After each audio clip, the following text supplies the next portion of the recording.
Monroe again. I guess I should think of a fun intro. Welcome back, guys. Hey, what's up? My Morowski skeets. You know, okay, I'm gonna end that there. Well, hi again, everyone. Thank you for tuning in to another episode of DBZ. What is this? What are we doing? Art, yes. Now I just got a brain fart. So, moving on to what we are here to watch, which is why you have tuned in to watch what I have tuned in to show you to watch. So that I'm just filling in time so that my brain can catch up to what I actually need to talk about. Can you tell that I'm great at this? Okay. So we are here to watch today a tutorial on me following another tutorial. So this is like in tutorial inception on an artist called Mark Brunet or Brunet. I'm not sure if it's a French ending or not, if I'm pronouncing his name right. So I'm gonna say Brunet because I think it's Brunet, but I'm not 100% sure. But I will link his YouTube channel, of course, below. And the particular video I watch is how I color art in any software. So his tutorial is good for if you use Photoshop, Clip Studio, Procreate. As long as they have the tools to do it, then it should work. So I guess the three bullet points for his tutorial is first, have a line drawing, which I did on the last one. If I'm fancy enough, maybe there's a connection somewhere on this video. I don't know why I'm like even moving my hands around like you guys can see me.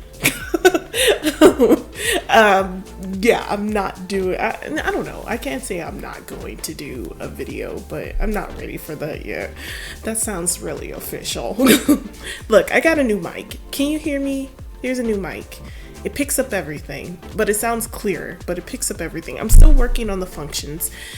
I'm still working with it. I just got it yesterday. I figured I should record something and produce a video for this week, because I can be stuck in fine-tuning technologies for extended period of time and not produce anything because it's not to the perfection, and I need to get out of that habit. Need to get out of that perfectionist habit of everything has to be super duper perfect in order for me to send it out to the world. Nothing has to be perfect. It just gotta get done. As long as you do it with good intentions and not a lazy, mindset, is okay. Is alright. But anywho, what was I saying? Oh yes, I am. You guys can if you want to in your own spare time. But I am following Mark Brunet tutorial. Like I said, links in the description. And the one specifically, I'll link that too, because I'm pretty sure I'm butchering the title. But the bullet points to the tutorial is first, having a line drawing, which if you hit that subscribe, like the video, and hit that notification bell, you will be notified of all the new videos that I drop. I don't want to say weekly because I'm having commitment issues, but I am dropping videos when I drop videos. The exact day, I don't know yet. But when I finish editing, because that's the biggest part, is editing. When I finish editing, that's when you'll see the video. But keep it on track. Keep it on track. Okay, girl, lady, keep it on track. So bullet points. Each time we hit this point, bullet point is having a line drawing, which if you watch my previous video, you have seen the creation of this nice lady. Second point is doing local color, which I am doing now. been doing. This video has been running for what, 5 minutes now, and I have not addressed the topic at hand. So doing your local color. So coming up with a color scheme. You don't have to go crazy. He recommends complementary colors. He has a ton of tutorials on his channel, so go check him out because I love his stuff. I've been peeping him for a while, and I've done some of his stuff in the past, but you know, that was before I actually started a YouTube channel. So if it's not out on the internet, it doesn't exist. So I'm just saying, duh. But yeah, he has some great stuff. So his background is in 3D modeling, I believe, or he works with a lot of 3D programs. So when he works, he thinks in a very 3D manner. So you'll definitely see that when it comes to the shading part. Not only in his drawing too, he's very sculptural in his drawings as well. But when it comes to the shading, that's where we kind of verge off. Like, because I usually just do flat color and then do a little bit of something zip-zob just to show, like, just to break up the forms and stuff, but nothing like we ain't rendering out stuff. And I feel like this has been the closest to rendering without me actually having to render. So I really just as a spoiler alert, I really enjoyed this process, and I may incorporate this as a possible future kind of workflow because I've been getting back into 3D work as well. When I was going to school for my graduate degree, I took a couple of 3D classes, specifically for Maya and ZBrush, Mari for getting the textures and stuff. You know, I never really understood Mari, but I worked with Mari. I don't know if that's the thing. There's so many different, like, there's Blender. I'm debating on whether or not I want to do a video on Blender because I'm so used to ZBrush. When I work with Blender, and it's such the stupidest thing, it's just when it comes to zooming in and out of the object, I hate holding down the middle mouse button for that, and I don't know what that is for. It's the same thing for the pen, so you press and hold the thing on the pen for sculpting when you start sculpting. But the thing I love about Blender, it's an all-in-one. So you can model and sculpt. So I like that. So you can do hard surface stuff and organic stuff, which is great. But with ZBrush, even though you can do hard surface in there, it's not as easy or intuitive as it is with Blender. And I'm not the greatest like modeler. I'm better at sculpting. I feel like I'm more of an intuitive artist. So ZBrush hits right with me. So I did Blender for a little bit, got a little frustrated, went back to ZBrush. It was like, why did I ever leave you? But I realized that I just need to learn the system. They have different pen. People say that Blender's easier to learn. I find ZBrush easier to learn, just maybe because it was beaten inside my head during school, so I could be biased. But both programs, Blender is free. ZBrush you pay for it, but it's only a one-time. It's not like that Adobe business where you have to do a monthly subscription. It's just one-time fat stack of, I don't know how much it is.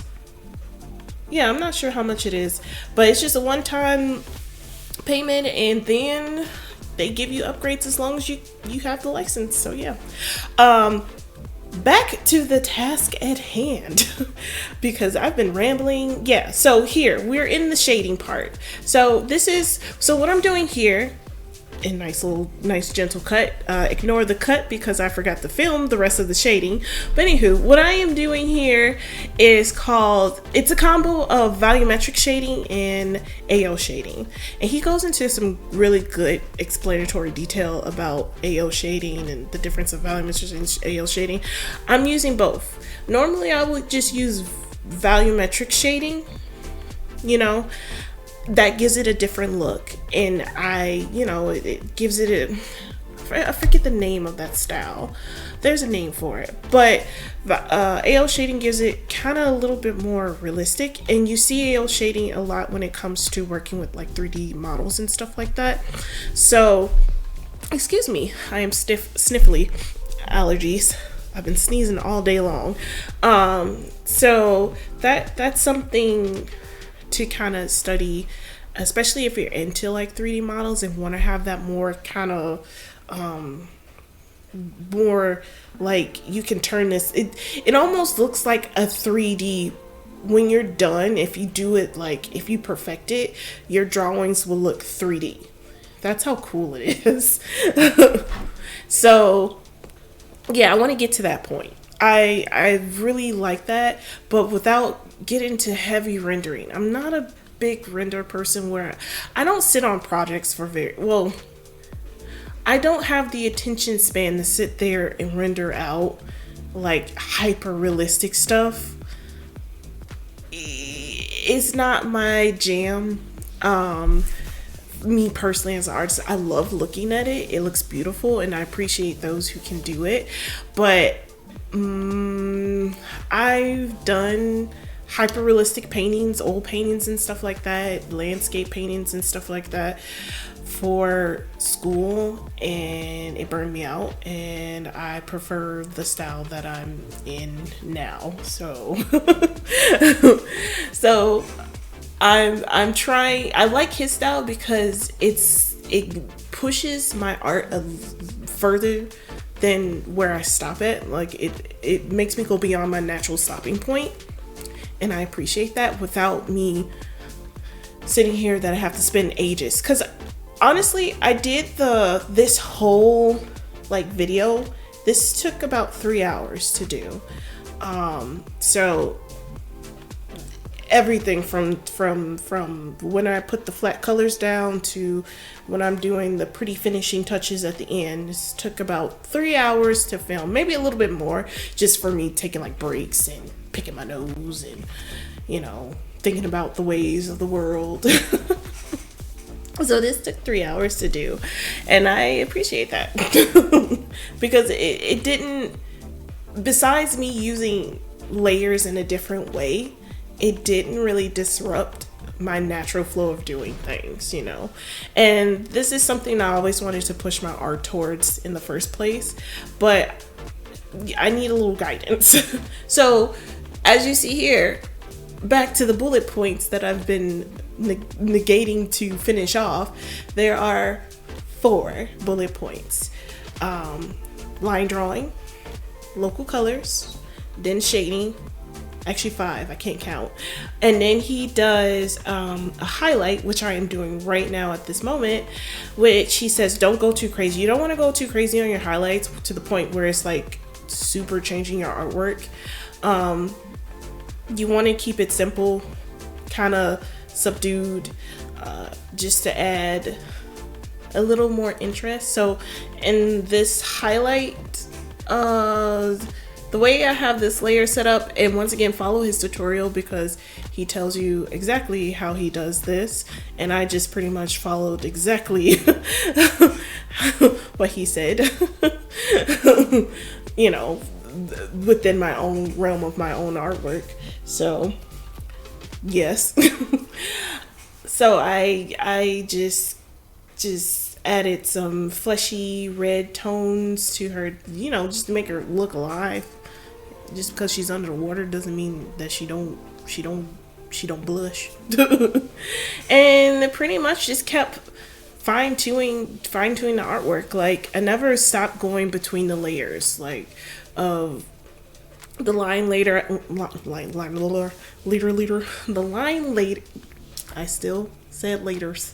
The line layer I cleaned up, and then I kept cleaning up the shading layer and just kept pushing the art until I felt comfortable to move on to the next stage. And there is my clock in the background making its beautiful noise. My clock is off. It goes off at the 45 mark instead of the hour mark. That's because it's running 15 minutes fast. So it's a cute, let's listen to this jam. Let's listen to it. Let's listen to it. Yes, let's get down. All right, continue on. But yeah, this is where I kind of added more highlights, you know, adding material, showing like this is glossy, this is matte, this is shiny, what material it may be. And he explains better in his tutorial. I'm doing a crappy job at explaining. Go watch his video. But wait until you finish this one before you go watch his, because I need that watch time. He's popular already. He's got his fans. I need the subscribers. But anywho, so after that we go into the main light source, which for me, my idea that I had behind the main light source is, okay, I figured you're underwater, so you're gonna get some diffused light, and it's most likely gonna be a bluish tint light. So I figured kind of like, not a spotlight, but a diffused kind of like spotlight, like say you shine like a spotlight down in some water. I just looked up reference like underwater pictures just to kind of, because in my head I understood, I saw what I wanted, but I just wanted to double check to make sure that I am thinking about the lighting correctly. And it's not like super bold lighting. I believe I used like a soft brush, like a softer brush. It wasn't like a airbrush. It was more like a, kind of reminds me of like a flat brush, an oval flat brush. And I just turned down opacity on it and just gently went over the character, not trying to go too hard. And I used a blue tone light to bring in the lighting, making top down lighting, so the bulk of the lighting will sit at the top of her head, and then it will diffuse down from there. So the biggest, heaviest kind of light should sit like the top bangs, and then most of her face should be in shadow. Some bits will come out, hit by the light, but the bulk of it is sitting on the head, top of the head for the character. Yeah. So, and then I just go back and noodle, do lots and lots of noodling, and just take a look, gander at it, and continue on from there. And that's pretty much it. Definitely watch this tutorial. I hope you guys enjoyed.